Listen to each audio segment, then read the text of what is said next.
Hey everyone, Mr. Happy here, and today we're going to have a little bit of fun. Every expansion, everyone asks me the same handful of questions. What changes do I expect for jobs? What abilities do I want to see them add?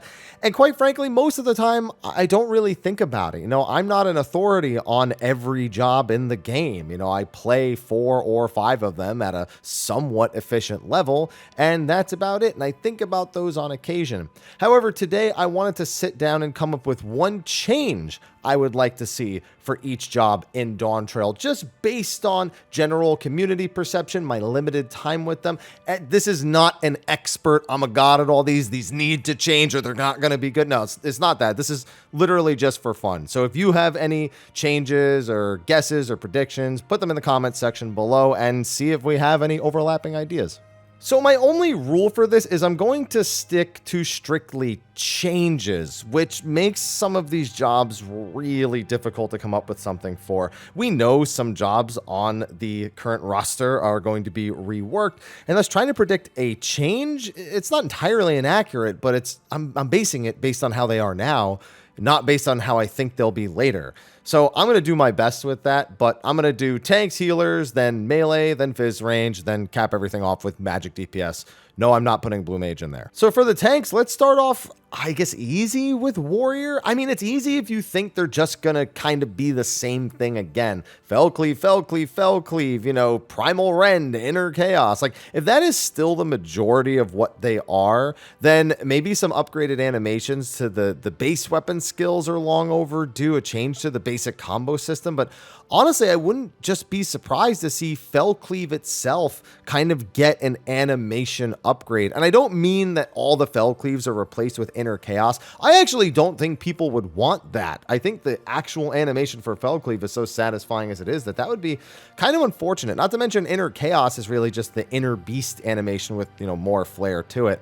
So yeah, I think, honestly, all I think is that Warrior gets a Fell Cleave animation and like a new update to the actual skill that's still largely Fell Cleave, but just a little bit more berserk, I suppose. For Paladin, honestly, cover, you either gotta go or you gotta get reworked into something that's just infinitely more useful. Like, cover is just such a skill that should be so good. Like, you look at that and the idea of being able to protect an ally sounds like something that should just be a no-brainer, but it's really not. And that's just kind of unfortunate. Like, I don't know, maybe you make it turn into like an actual shade of the Paladin. So maybe if you use wings or something, you can, wings whoever you're covering, but then that's so many resources to commit.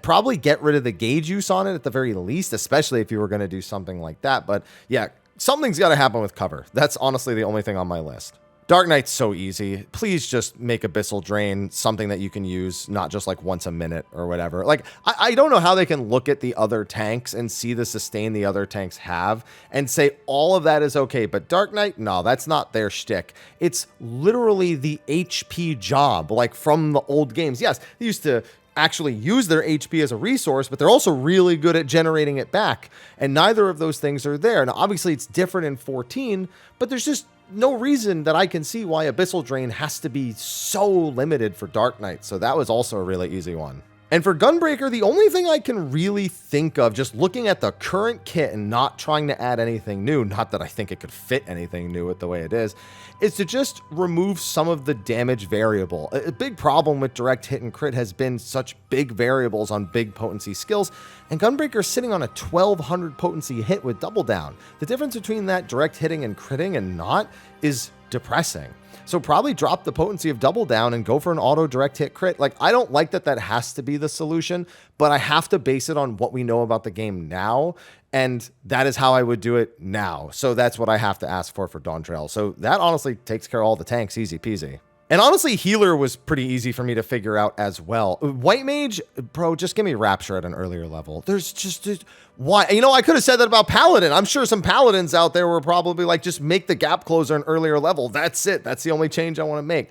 For white mage, I kind of feel that way about rapture. And I guess it's kind of a mixed bag, because when you don't have rapture in those earlier levels, if there's ever a point where you need to actually do a GCD heal, it takes a little bit more consideration, and that in and of itself could be seen as a benefit to gameplay. Not having rapture at all, forcing you to make smarter decisions with the GCDs you do use, especially when you have to be moving.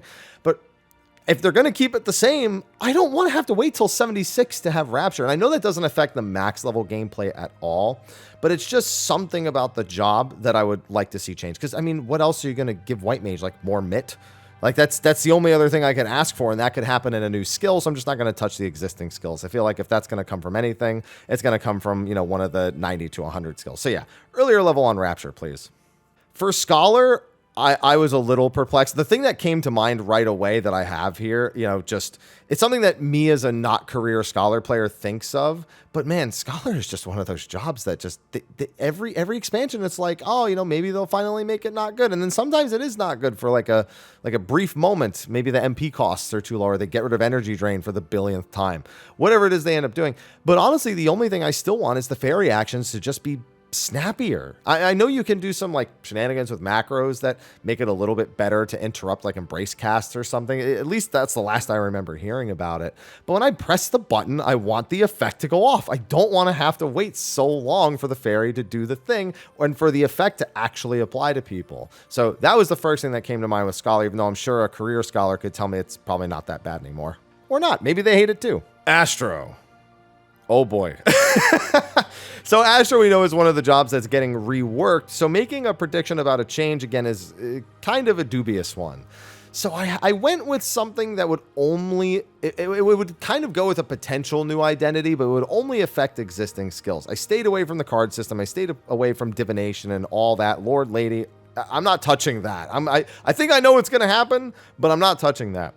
Honestly, the biggest thing that I took away from Endwalker Astro is they're more time magey than they were before. I mean, they've kind of always had a time mage-esque kind of feel to them. Like they used to be able to extend the timer on buffs, and they had a little bit more space control, but now they've got all these like timed heal skills. You know, Exaltation, when it wears off, you get the burst of healing. Macrocosmos is all about making use of the time that it's up and then refunding all of that HP back to people. I mean, they've just got so many skills that just kind of work that way that are very timing based. So I thought to myself, well, what could they do to make their GCD stand out a little bit more? And honestly, the thing that I thought of most was adding sort of a timed hit at the end of a lot of their effects. I mean, you can make it like an aspected Malefic or an aspected, what is it? I don't even know what the other one is called anymore. Their dot skill. What is it even called at 90? I haven't played it in so long. I'm genuinely scrolling through the job guide as I do this. Combust. There you go. Like aspected combust.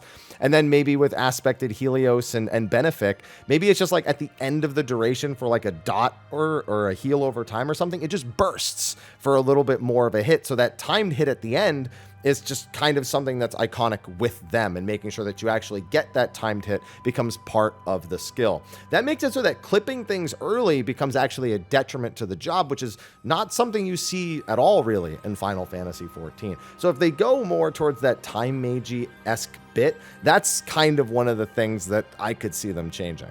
Oh, and Sage, recharge Adder's thing out of combat. That's a really simple one. That's really just for dungeons, because I never need to cast heals in dungeons. I don't even need to cast heals in like half the extremes, or at least not a shield to actually get my Adder's things back.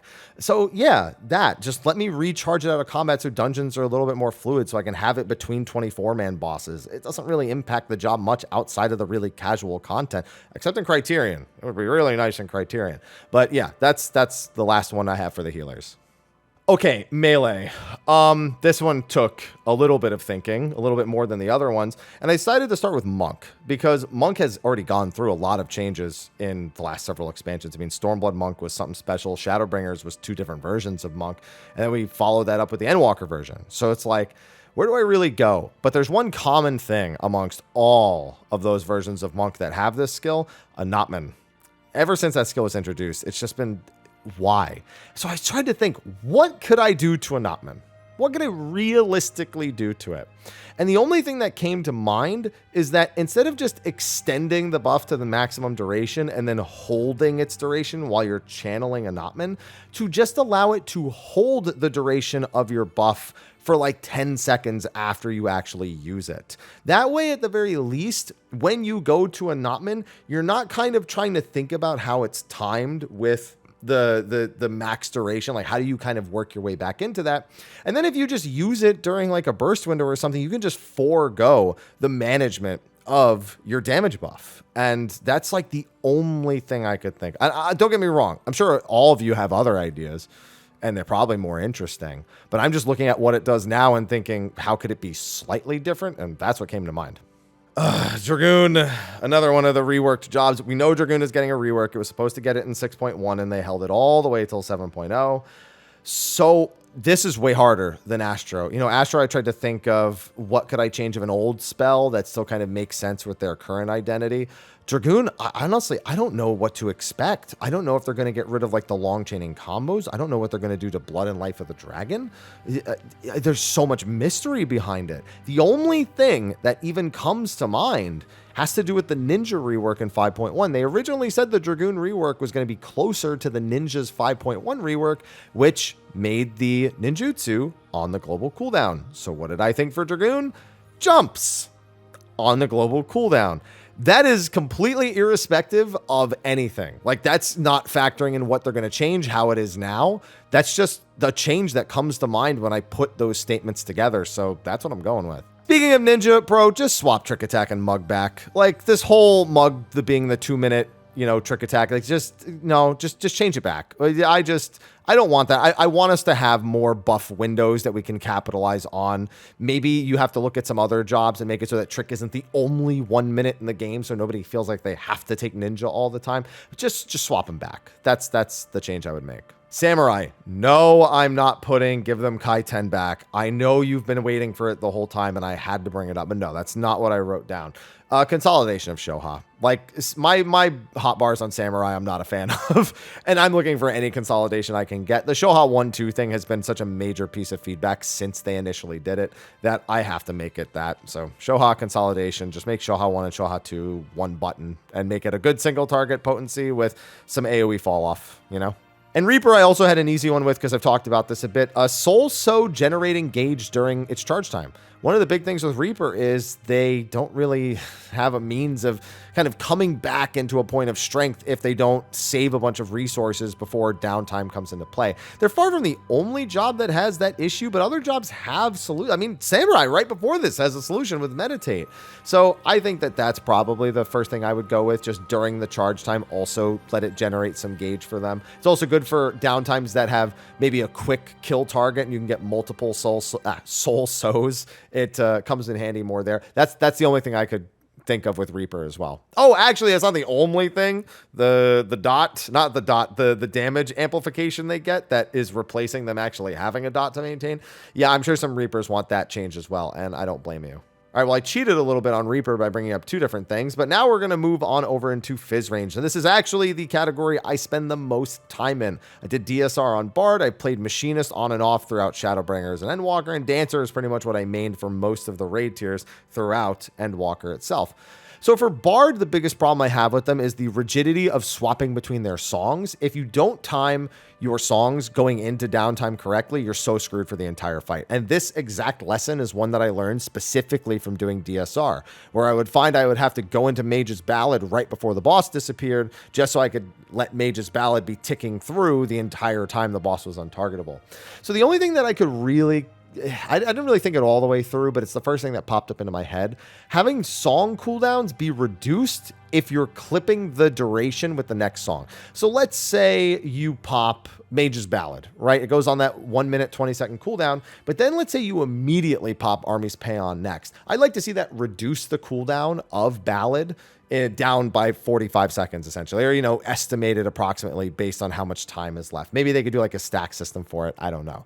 But that way you can at least somewhat maintain the buff timers when you do have long downtime phases, or if there is a mistake of some kind that you just want to be able to work back into just something workable at all. They just need to make those songs not so rigid, and that was the first thing that popped into my head to maybe combat it. Again, I didn't think it all the way through, but I'm just putting it in here.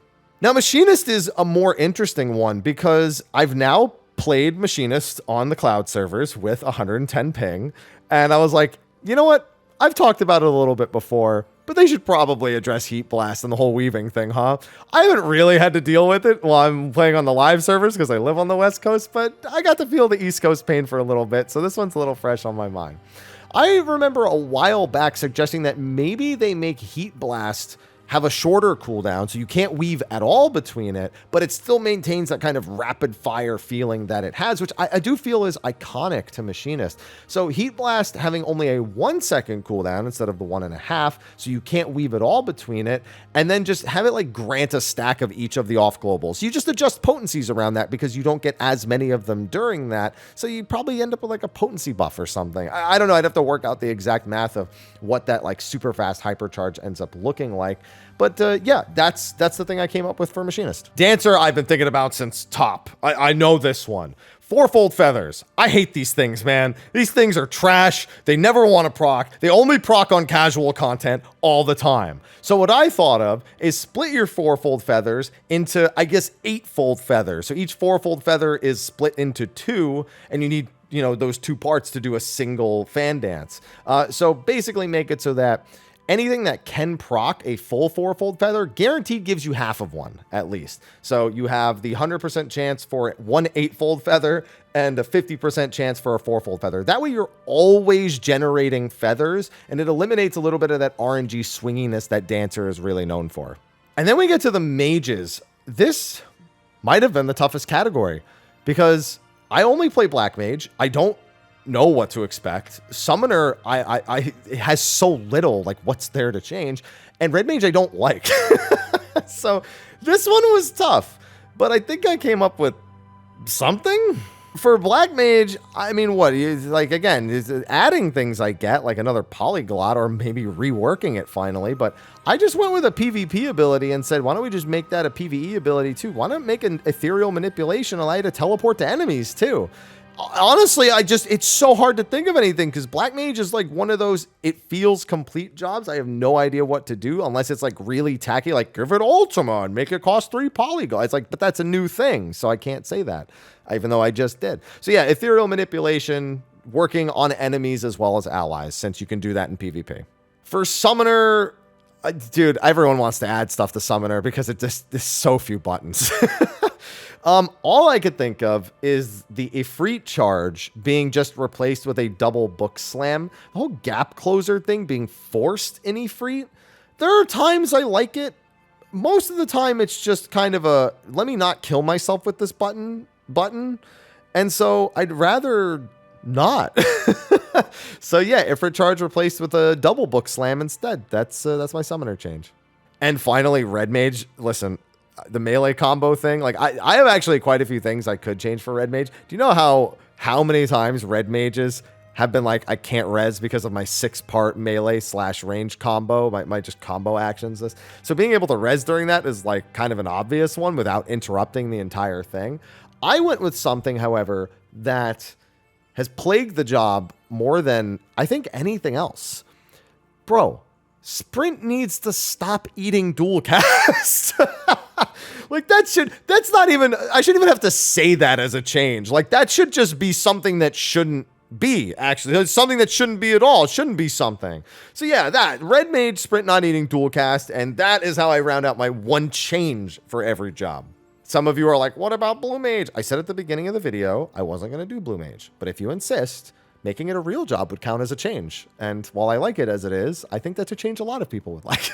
Anyway, that's going to be a wrap for my one change to every job that I'm hoping for in Dawntrail. We probably should do a one new skill version of this as well, as we won't be finding anything out about these jobs probably until about 1.5 to 2 months before the expansion actually releases. So the speculation is going to be real heavy until that point. Yeah, we won't be finding out much at JP FanFest. We usually don't find out anything until the Media Tour-ish timing. So fingers crossed, sooner rather than later. But anyway, thanks for watching. Be sure to put what your changes would be in the comment section of the video below. Be sure to like and subscribe, and I will see you in the next video. Until then, take care.